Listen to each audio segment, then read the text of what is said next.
Today's episode is both inspiring and eye-opening, especially for everyone navigating food allergies, parenting, or the world of children's literature.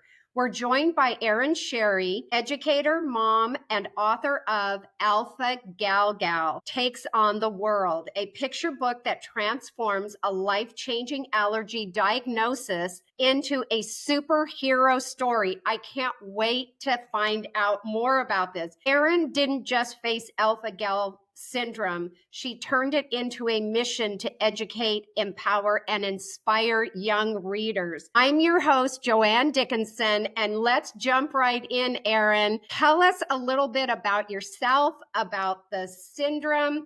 Thank you for such a wonderful introduction. My name's Erin. I developed alpha-gal syndrome back in 2014. So I was bitten by a Lone Star tick up on my shoulder. I was pregnant with my third child at the time and just started getting like these weird symptoms throughout the next few months. Everything was blamed on being pregnant, hormones, nursing, things like that. And it wasn't until 2018 that I got my official diagnosis of alpha-gal. So it was a 4-year kind of snowball effect of things just kind of getting worse and worse and worse. Through that time, I had 2 babies. So I got bit when I was pregnant with my third, and then I went on to have my fourth, and was still teaching part-time and being a mom and doing all the things. So life just kept on going. But I am an educator. I started teaching in 2004. I'm originally from central Pennsylvania, small town up there, where ticks are also very prevalent, but mostly Lyme is transmitted up there.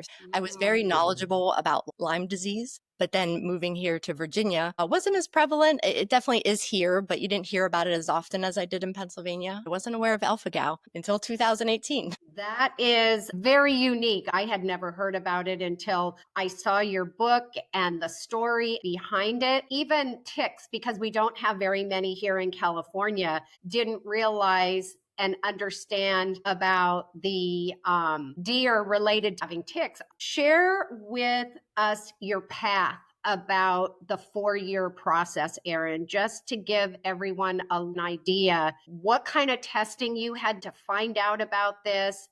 It sounds like it's not very common because it took doctors testing so long to find it. Right. So 14, pregnant with my son. And every time I go to my OB appointments, I would tell her, I had this tick bite on my shoulder. It's super itchy. And she would ask me all the typical Lyme questions. Have you had a bullseye? Is there a fever? And the answer was no to all of those. So she's like, keep an eye out for those things, but you're going to be fine.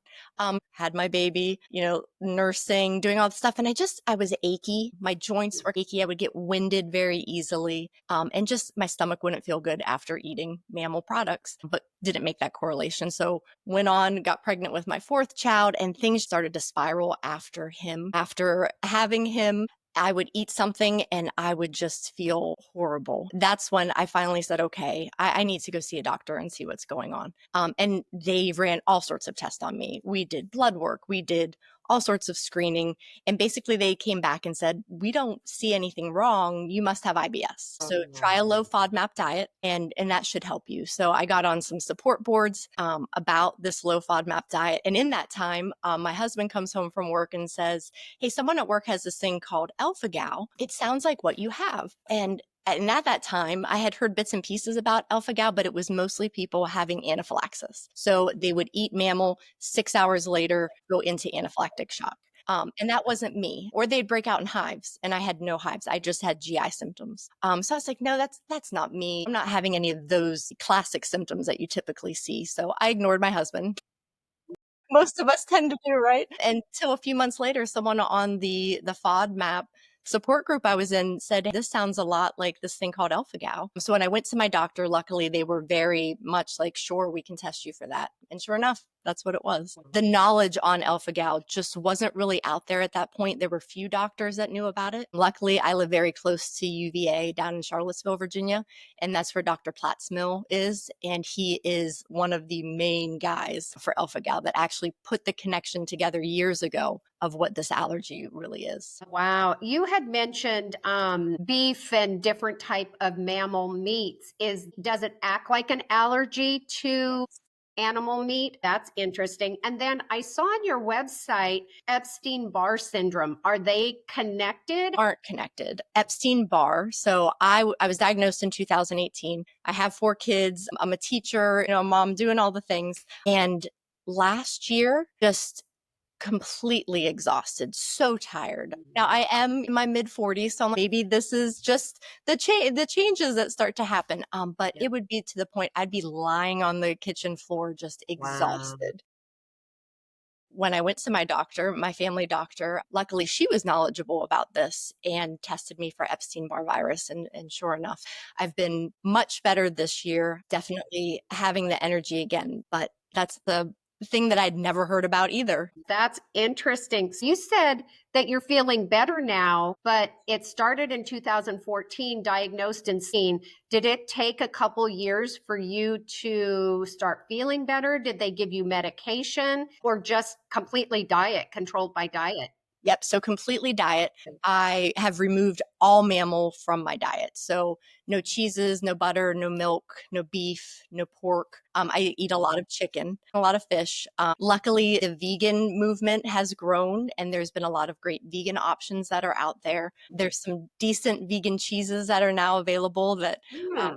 that taste like the real thing because I definitely miss cheese quite a lot. And I also had to change personal care products. Shampoo that I was using would have mammal products in it, and luckily I didn't have a major reaction from any of those things, but I would just be itchy. And once I switched those things out to vegan options, all of that went away. Wow. Were you having any symptoms before you were bit by the tick that you were allergic to mammal? I was lactose intolerant prior to my bite. So when we would go out for ice cream or something, I would take a dairy pill and typically I would be fine. None of my doctors have told me that there's a correlation between the two, but it is interesting. Now, my family members, my husband, my daughter, and my sons have all been bitten by Lone Star ticks. Interesting. None of them have developed the allergy. And we've actually, my husband and my daughter have both been tested, and they have both been negative, so, which is great. Do you think that has to do with affects your immune system? The thought that I've heard from a few different doctors is that my immune system possibly was weakened when I was bitten by the tick, and I just couldn't fight it. So that other people may be able to fight what's being put into their body. And some people can also technically have alpha gal without showing the symptoms. So you Mm. could technically have alpha gal, but your body isn't reacting. So Oh, I'm just one of the lucky, one of the lucky. interesting. Oh, what a story, Erin. I love your little character. Your illustrations are so adorable, and I can't wait to get into your book. Many people wouldn't think of turning a medical condition into a hero story. I love the concept of the superhero. What sparked the idea? Obviously, we know the bite. And how did you approach writing the book on such a complex topic? I talk with my editor all the time about how to turn something into, regardless what the subject is, for kids to understand. And this is a pretty complex situation. How did you go about writing that? And give us a little bit of background. Sure. I've always had the dream of writing a book. In college, one of my education classes, I had to put together a book, and I did that, and it's been sitting in my basement for years. I made a career switch, and at that time, I had a little more free time. And my husband said, "This is the perfect time for you to do this. You've wanted to write a book. Why don't you do this?" So, when kicking around some different ideas of what to write about, this really spoke to me that I can actually educate kids about alpha gal. I know just a few kids with it, but I think with there being more awareness in doctors' offices and with pediatricians about alpha gal, I think we might see an uptick in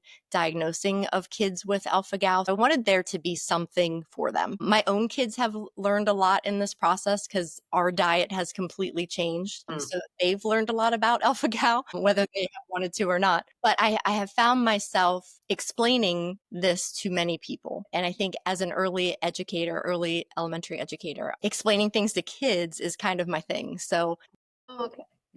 take this into a kid version to say, okay, here's if this would happen to you, or if you know someone with alpha gal, here's what it looks like. And I think showing that representation of someone with alpha gal to kids is a great thing. Absolutely. As an educator, how did your classroom respond to it? What a great opportunity to take your first book into the classroom. And another thought, marketing would think take your book to a doctor's office, take your book to an allergy specialist, ask them if you can put it on the table. I just think you have so many opportunities where some people might think it's difficult to market because it's a narrow niche. But tell us about your classroom and how the kids responded to it, and how you used it in your classroom to teach. So my career change that I was talking about, I'm actually teaching financial literacy now. So this past year, I taught kindergarten through fifth grade about money. It didn't really fit in with the theme of my lessons that I do, but kids were definitely aware that I published a book. So it published towards the end of our spring semester. And there were kids whose parents bought it and they read it. There was definitely a buzz about it at the school, which has been great. Yes. One of my friends, her daughter read the book and she went, oh my goodness, I was eating a hamburger beside Mrs. Sherry the other day. Like, what? No. And she was like, I'm sure if there were any sort of problems that Mrs. Sherry would have definitely let you know. But it brought an awareness for my students to see a teacher with a food allergy. We hear a lot about kids having food allergies in schools, but we really don't see the teacher side of it so much.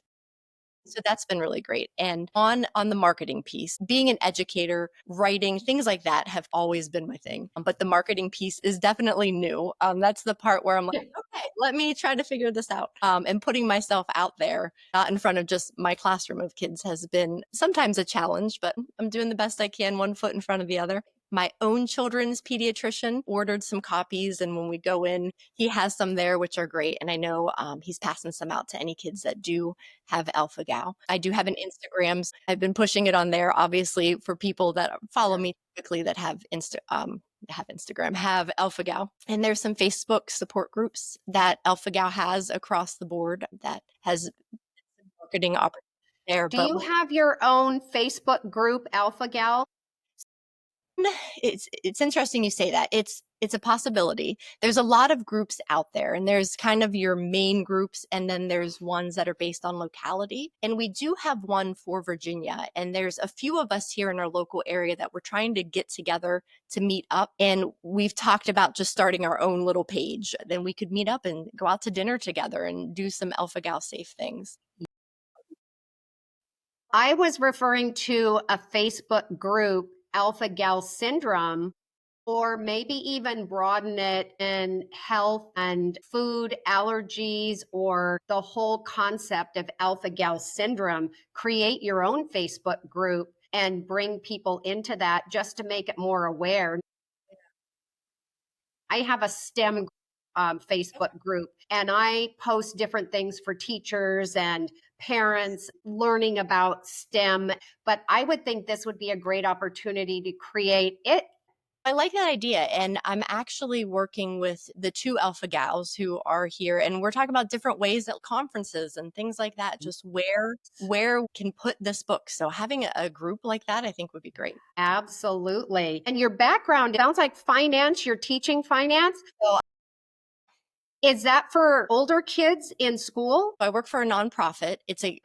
This past year it was kindergarten through fifth grade, and this coming year I'll be kindergarten through sixth grade. And the plan is it will grow until their senior year. And every Interesting. lesson they do with me, they earn a little bit of money in a savings account. And that savings account will grow with them until their senior year. And then they'll have about $1,500 used in their next step after high school. Wow. I'm just throwing this out because I taught in after school program in high school years ago, entrepreneur and how to start a business and the money behind it. Your book, I don't know if you would want to give them details, but being an author and the finance behind it, cost a checking account, starting a corporation, LLC. You could always use your book. Oh, I love that. That's great. You could always use your book as the finance of teaching that and how an author starts a business. I thought that would be interesting. Every allergy story is different. AGS symptoms can vary widely. How did you balance personal experience with broader relatability in the story? It's so broad. I was tested for allergies when I was living in the San Bernardino Mountains in the middle of oaks and cedar trees, and I'm allergic to everything in the forest. We Oh, good. actually moved because of my allergies and how I broke out. Every allergy story is different. AGS symptoms can vary widely. I don't know if there's anything else that you can tell us about the symptoms. I know you had bad stomach pains. I would go into GI distress. And the real turning point for me is we had gone to a local dairy that makes their own ice cream, amazing ice cream. Oh. And I got a milkshake, and on the way home, it's maybe a 15-minute drive. I honestly thought I was not going to make it. We probably should have gone to the hospital, but it was just like, get me home. And when I explained that to my doctor, to Dr. Platzmill, he said it was basically like an anaphylactic GI episode. Um, that probably I should have had an EpiPen for, in all honesty. So I do Wow. carry EpiPens after my diagnosis. At this point, officially diagnosed in 2018, I've never had a reaction that severe again because I changed my diet. And I've never experienced anaphylaxis. So at this point, Dr. Platzmill doesn't think I will ever have that, but I still have the EpiPens. I was just wondering about the symptoms because my husband keeps telling me, I think you're allergic to dairy products because every time I eat cheese or I have cream in my coffee, I get stomach aches. I've never been bit by a tick that I know of, but we do a lot of hiking in different states. We travel state to state, but I haven't been back east.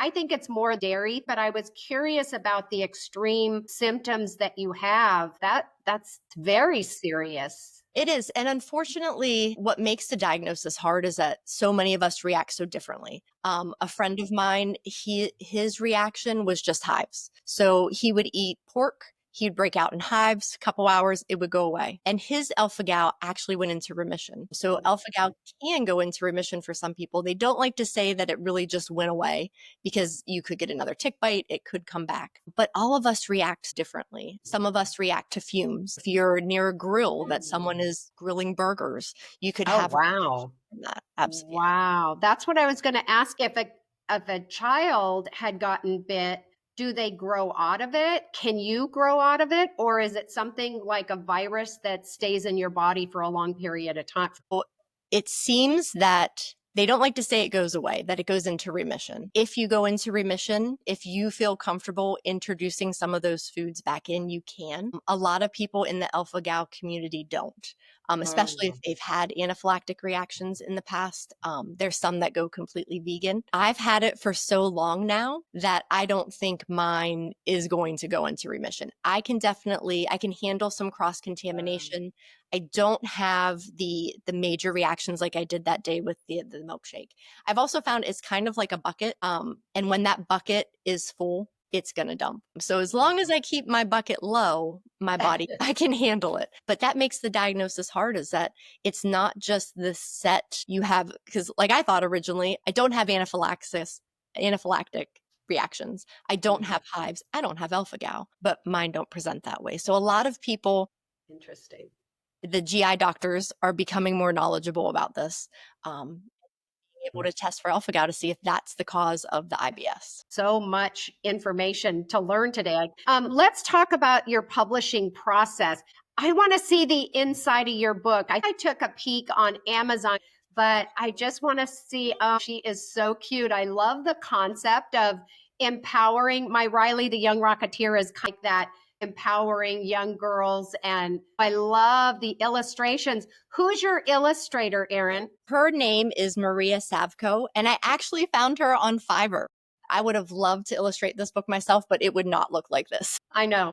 So I was like, this is out of my scale. So I tried to find someone locally and just had a hard time. And like you said, the budgeting piece, once you started looking at that, I didn't really have this huge budget to spend on my first book. I found a few different people on Fiverr and I asked three of them to give me what do you think Alpha Gal Gal looks like? And Maria's was the one that I fell in love with. The minute I saw her, that's her. That's her. I never noticed she had a little tick on her shirt. I love that. And I've hidden working with Maria was great, and she learned a lot about Alpha Gal throughout the process too, probably more than she wanted to know. Um, but yeah, we hid the tick in different little Oh, areas. I love that. Somebody else I interviewed had hidden a little baby dinosaur. Not too many people use that. Do you have a glossary or fun facts or medical information in the back? And then we have some facts about ticks. And Great. then if you do have Alpha Gal, and then a little glossary too. I love so much information. I had this conversation this week about how giving your book turns into so much more than just a child's bedtime story or a classroom story. And there's so many pieces and tools in there that you could take into a classroom and teaching, especially back east, since that's where it's prominent. Absolutely. And just like I said, bringing awareness to it so that if you are bitten and you start having symptoms, you know right away how to fix that. And you don't have to suffer through, years of trying to figure out what is wrong. And then worst case scenario, that was on my mind. Like I have something incurable, like cancer, something horrible, right? Your mind goes all those different places. And to find that, just to change my diet and I'd feel good again, that's a pain in the butt. I feel good. How's your family adjusting to the new diet? Does your husband ever say, I'm dying for a steak or a Oh my hamburger? So luckily, I can handle some fumes. So they can still have beef. We don't eat beef as often just because cooking two meals all the time is not time feasible or anything like that. We definitely eat a lot of chicken. And we'll go out to eat. My husband will be like, I will have anything tonight except chicken. Going through, I have the Time Hop app that shows me pictures that happened on this day from years ago. And today, my husband must have been going to camp or something without us. And my daughter wrote him a little note that said, Have fun, Dad. Enjoy eating meat. It sounds like they're great, troopers in Yeah. how they have to adjust. Obviously, it's a lifestyle change, but that's great that your family can joke about it and have fun with it. Do you have a second book in the works for Alpha Gal Gal? It's on my mind. I have a friend that struggles with symptoms from Lyme disease. So we've been kicking around some ideas about that. Great springboard, I Yeah. feel, that other syndromes. Right. My neighbor, her little guy has an egg allergy, and she has celiac. So we're a lot of fun when we go out to eat, let me tell you. Um, Those both are great springboards to go into another type of book. And there's not that many books out there. We try to find these genres that you're not a little fish in a big ocean. right. And that was when, prior to this career change, I was a media specialist. So I would teach computer and Oh, library skills, and I loved the library piece. I thought I was going to love the computer piece, but I loved the library piece. And sharing books with kids really became my passion. And finding books that fit into what was happening in their lives was super important to me. So if I had a student with Alpha Gal, this is definitely something that I'd want to share with my class. absolutely. How has the response been with parents? Do you take your book to like farmers markets or out and about or just showing it to different offices? How does the parents react to it? It's been very well received. I've started slowly getting out into the community to some different places. Yesterday, I was actually in a bookstore, and I walk in, and I'm like really nervous to do this, but here we go. And it was well received. When I first published back in late March, friends and family are sharing congratulations, and an aunt of mine, one of her nephew's wives, works for Dr. Cummins down in North Carolina, so she ordered a copy for him. So I sent I sent like a signed copy and he loved it. So that was great. So That's wonderful. it's pretty Just well look up received. all those doctors, allergy specialists, and even if you send out one or two books to as a gift and share it and then follow up, that's a great marketing opportunity. Share where everybody can find you and handles on social media and to buy a copy. Sure. I am mainly on Instagram and I am Alpha Gal Gal. I started my Instagram back after my diagnosis. So that's where my Alpha Gal Gal comes from. I do have a website, alphagalgal.com. I do have Facebook as well. I'm not as active on Facebook as Instagram, but I am on there. And you can buy the book on Amazon. This has been such an enlightening subject, so unique. I wanted to reach out to you and chat with you and try and get as much information out into the public. Yeah, no, I think this is great. Spreading awareness and just, making it known to more people, especially on the West Coast where it isn't as Yes. prevalent, luckily. But unfortunately, that tick is spreading. So keep an eye on that map. I lived in Lake Arrowhead for over 20 years, and we had a family of deer coming through our property on a regular basis. So you said that it's spreading from east to west. You just never know how it's going to be carried or um, if it's going to reach us. I think the awareness is fabulous. Absolutely. Erin, it was a great conversation and we will stay in contact. I'd love to have you back if you have another book. Thank you. Thank you so much. It's been great.